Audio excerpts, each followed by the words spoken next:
Hello everyone and welcome to today's vlog. Today I'm going to make a vlog on visa interview.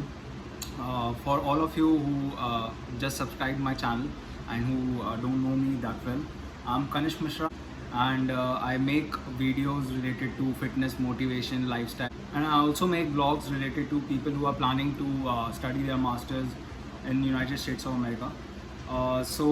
This vlog will be about visa interview. I'm completely aware of the situation and जो problems India में है उसके बाद भी अभी embassy खोला है and बहुत लोगों को इंटरव्यू नहीं मिल रहा था but some people got lucky and जिन लोगों ने स्टार्टिंग में ही अप्लाई किया उन्हें इंटरव्यू डेट मिल गई है. So today's vlog is all gonna be about visa interview. मैं उसके रिलेटेड पूरी इन्फॉर्मेशन प्रोवाइड करूँगा and also I am going to tell you some tips through which you are going to master your visa interview and you are going to come out from the embassy with a smile. So let's get started. When you plan your masters, so you are not that prepared.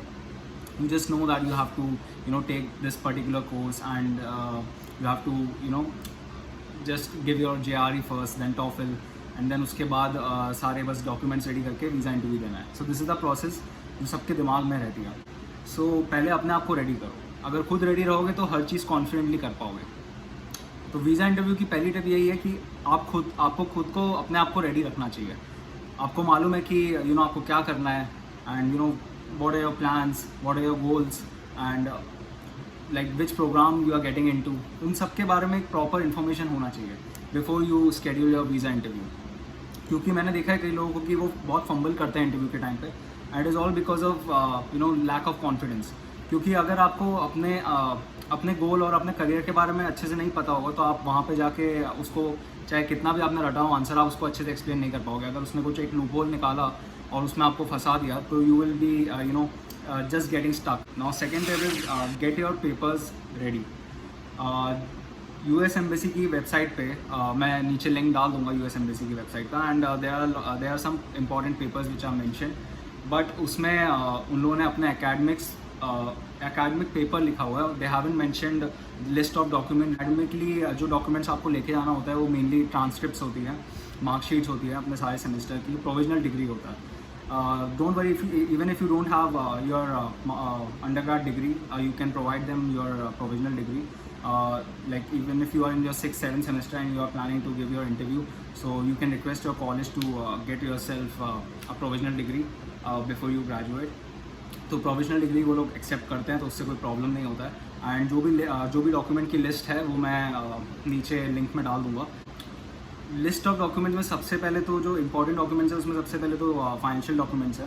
क्योंकि they very much emphasise on financial documents. They don't need someone who is going to states and they can't really afford the tuition fee and the living expenses because they are very high over here.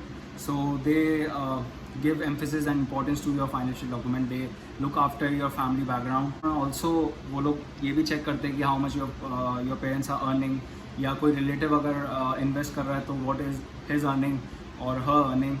और जो भी आपके close relative है उसमें वो कौन invest कर रहा है फैमिली में से.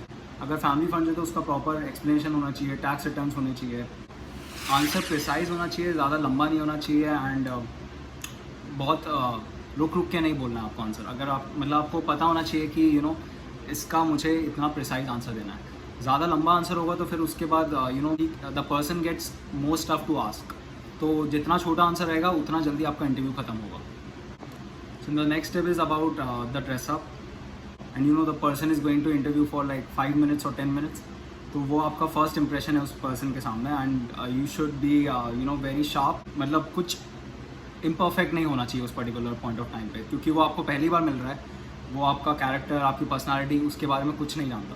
तो according to me first impression is the last impression. And ये लाइन हर जगह ही इम्प्लाई होती है, मेरी लाइफ में भी. एंड अगर आपको भी अपनी लाइफ में कुछ करना है तो ये लाइन अपनी लाइफ में ज़रूर इम्प्लाई करो. तो अगर वीज़ा इंटरव्यू के लिए जा रहा हूँ so it is very important to dress up properly. Dress up के लिए ये नहीं कि you wearing flip flops, slippers पहन के चले गए या कुछ भी कलर्ड शर्ट या टी शर्ट पहन के चले गए. And since you are going for F1 visa interview ज़्यादा फॉर्मल भी नहीं लगना चाहिए. So for the visa interview you just have to wear plain shirt. T shirt नहीं पहनना है या शर्ट पे कुछ ऐसे फ्लावर्स बने हुए हैं या कोई भी पार्टी रिलेटेड शर्ट्स नहीं पहनना है. एंड जस्ट नॉर्मल जीन्स, क्योंकि मैंने जैसे मेंशन किया था, don't wear formal formal pant, formal shoes और प्रॉपर फॉर्मल अटायर. क्योंकि वहाँ पे जब आप जाते हो you are going for an F1 visa, तो F1 जो है वो स्टूडेंट वीज़ा है, तो स्टूडेंट जैसा ही लगना है आपको. You don't have to look mature और something like that. Just normal clothing रखो and keep yourself confident and also keep up the smile, which is going to give you some points and interview बहुत अच्छा जाएगा उसके बाद.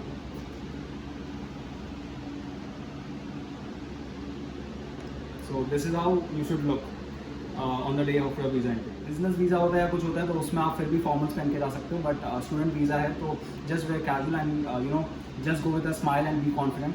सो the next tip will be about the questions asked and the answer you have to give. And वहाँ पे majorly क्या question पूछते हैं.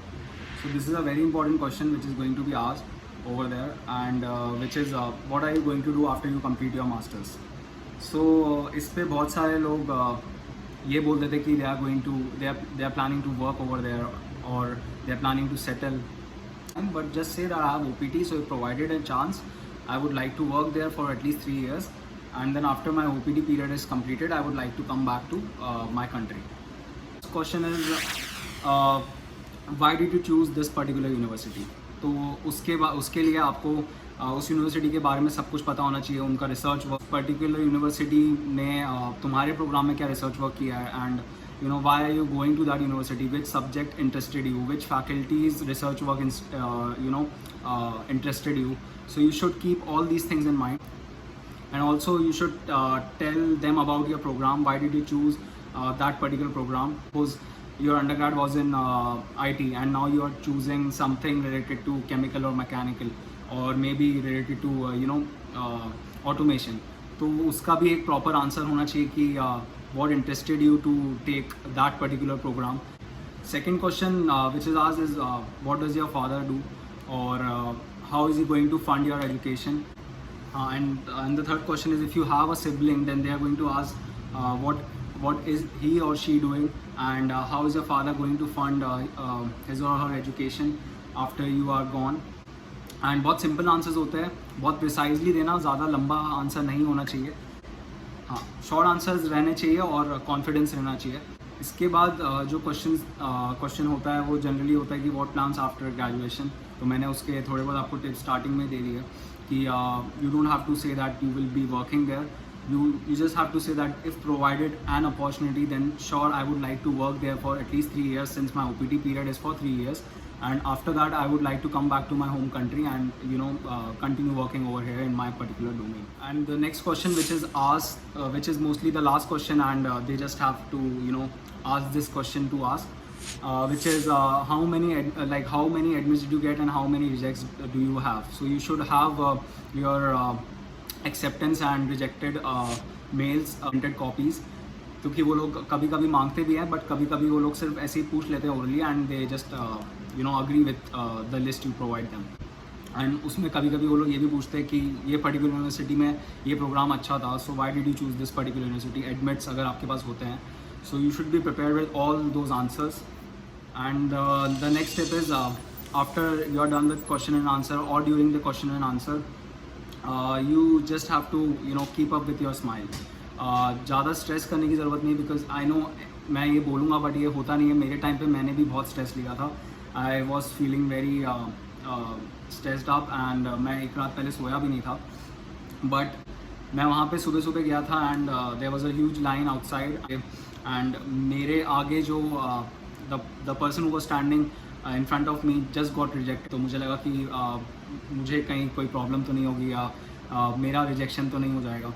But then I was very confident with my answers, and मैंने उस पॉइंट ऑफ टाइम पे उस जो मेरे सामने खड़ा हुआ था उसके बारे में नहीं सोचा मैंने, और मैंने अपने आंसर्स जो मैंने अपने आप को जो जिस हिसाब से प्रिपेयर किया था उस पर ध्यान दिया. Able to nail my interview, and मेरा इंटरव्यू ज़्यादा लंबा चला भी नहीं और जल्दी ख़त्म हो गया था. The last for visa interview, you should practice your visa interview by giving video मॉक्स.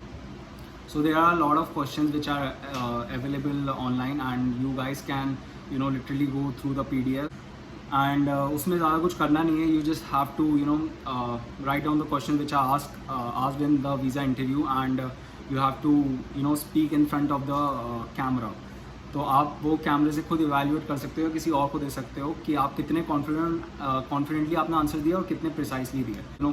Counselling लिया होगा या जो लोग ने क्लासेस लिया होगा, वो लोग अगर सपोज अभी कोविड की वजह से नहीं जा पा रहे, so they should practise like this and they should send it to their friends और get it check with their family members.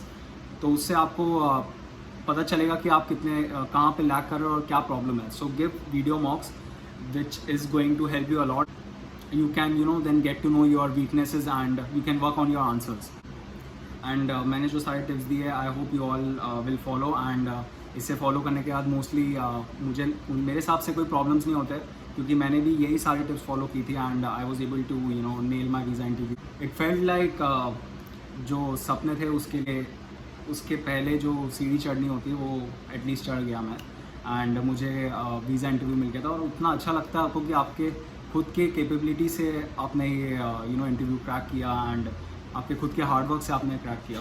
So just go prepared, be confident and then nothing can stop you from coming over here. And मैं बार बार इतने tips और इन सब पे इसलिए emphasise कर रहा हूँ because I know the hardship we all have gone through during this pandemic time. तो जिसको भी डेट आया है उसको सीरियसली लेना एंड सारे टिप्स फॉलो करना, क्योंकि रिजेक्शन के बाद थोड़ा सा अंदर से शार्टेड लगता है एंड देन उसके बाद सेकेंड इंटरव्यू क्लियर तो हो जाएगा, बट एक बार रिजेक्शन अगर आता है ना तो फिर थोड़ा आगे डिफ़िकल्टी होती है. So I hope I have covered all the parts and ये वीडियो कुछ यूज़ में एंड सबको हेल्प करे. So please share, like and subscribe my channel I Kanishk. And ये वीडियो जितने लोगों को भी हेल्प चाहिए सबको शेयर करना. And you guys can DM me on my Instagram account and also follow me on LinkedIn and message me on LinkedIn if you have any doubt. मुझे बहुत सारे DMs और मैसेज आते हैं लिंक्डइन पे, so I try to help each and every one. So I will see you all next time. Keep up with the smile. Love you all. Take care.